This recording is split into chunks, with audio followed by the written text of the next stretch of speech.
If you've tried a bunch of different lead sources and nothing seems to be working for you, it's usually one of these 5 problems. Today, we're gonna dive into the 5 problems, what they are, what causes them, and how to solve them. Without further ado, let's dive right in. So problem number 1 is you have a lead source problem. That means that the lead sources you've tried in the past, for some reason, they're just not a great fit in your market. Maybe just the way that company gets lead in particular is getting really low intent leads or really, leads that just don't have the money or something like that. I see this in some cases where in one part of the country, contractors will absolutely hate Angie leads, and then another contractor or another guy across the country is having great success with it, and in his market, it is doing amazingly, right? So how you solve that? If it is a lead source problem, what I recommend doing is finding a bunch of different lead source options that you can go with, that you can start on a smaller budget and run them all simultaneously. A lot of guys make the mistake of hopping from one and putting all the budget on that and hoping it works, then hopping to the next one, all the budget on that, hoping it works, then the next one. And the problem is that you just don't know which one is gonna be the good one when you start. So what I recommend doing is starting a couple things at the same time to even out the results. So that means that, let's say you try Angie Leads, Thumbtack, maybe you put up Yelp, maybe you put up, 99 calls or something like that.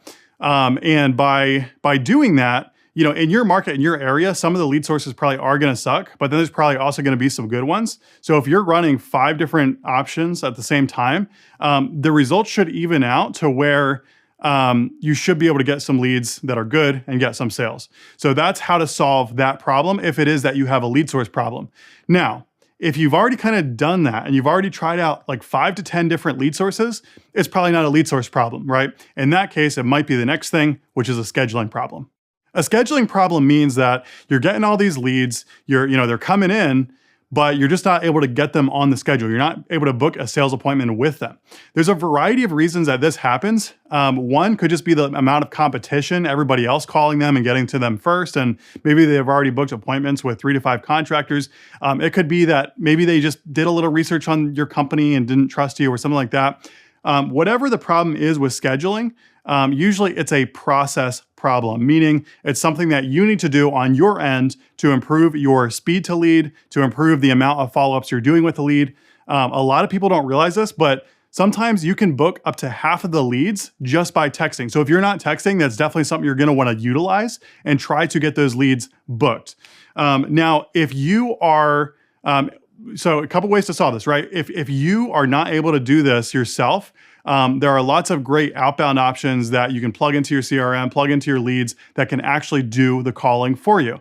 So take a look at those. That might be the solution to your problem. If you're like the operator, you're the guy doing all the sales and you don't have time to call through the leads, that can be a great option. Now, that being said, if you're currently booking between, let's say 20 to 30% of your leads, but you're still not getting the results that you need to get from these lead sources, then chances are it's not a scheduling problem. It sounds, in that case, you would be getting a decent amount of leads scheduled, and 20 to 30% for a lead source is typically pretty good for a marketed lead source. So then it's like, okay, what is what is the problem then? Well, the next problem could be a sales problem. So the sales problem is, you're running all these appointments, you're giving estimates and you're giving estimates and you're giving estimates, but people just aren't calling you back. You're not making the sales. What's going on, right? If that's the case, it's most likely some type of sales process issue, meaning you are, for some reason, clients don't necessarily trust you enough to give you their business. There could be, something you're saying or some way of dealing with the customer that you have that is rubbing people the wrong way. A big mistake that a lot of guys make when they're technicians or they're, and they're starting their own HVAC company is they want to go into the home and be the expert and tell the customer what the problem is and tell, right? But what you want to do is ask the customer what's going on. When did you start experiencing this? And just like empathize, like, oh, you've been without, AC for 2 days. Oh, that must suck. What did you guys do? You know what I mean? Like empathize, right? There's a lot of different things that you can do for sales. There's so much good sales training on YouTube. You can look at Contractor Growth Network. You can look at Contractor Fight. You can look at, there's just a lot. There's a lot of good sales training on YouTube. If you look at how to sell HVAC units or how to sell whatever it is you're trying to sell, you should be able to find some good stuff.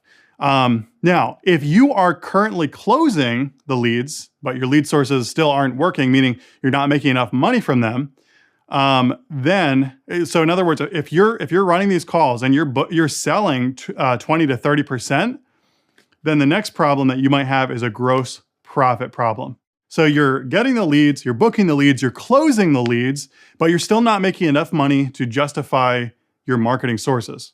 What's the problem then?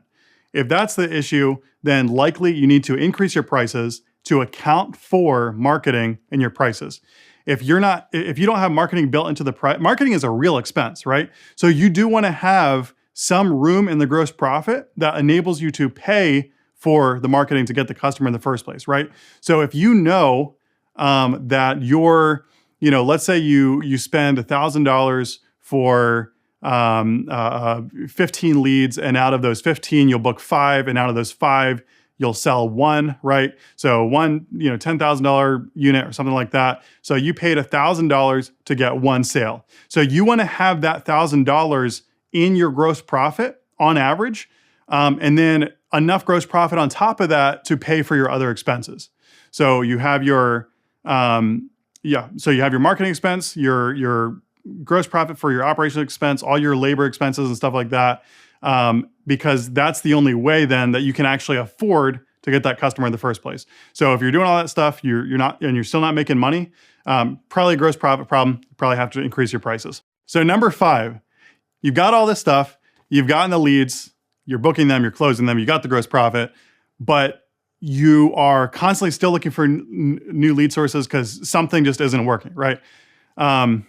If that's the case, if you're just running around, you're super busy all the time and you can't, your gross profit is there, but you're just not able to keep up, then it's likely you actually have an operations problem. Meaning there's something in your company that's not properly being delegated. Maybe in that case, you have to have somebody else do the calls, like an outside company. Maybe you have to have somebody else do sales. Maybe you need to start getting some good technicians in to actually do some of the repairs and the replacements. Something is operationally broken. But the most common thing I see is that the technician is trying to do too many services at the same time, or handle too many different types of projects. So like if you go into the customer's home and do HVAC, they might, they might say, oh, well, do you guys also do plumbing? Do you also do electrical? And then you're okay, well, let me charge you and then call this guy to subcontract and do it. There's a lot of things like that in the remodeling space, especially not as common in HVAC, but in the remodeling space where, they'll start off with doing bathrooms and the customer says, can you do my kitchen? Can you do my deck? Can you do my floor? And so now there's all these complex things you have to learn. And when you're handyman stuff too, right? So when you're trying to do that, it's really hard to keep up because you're the only one that has the broad knowledge and the broad skill set to be able to do all those different things.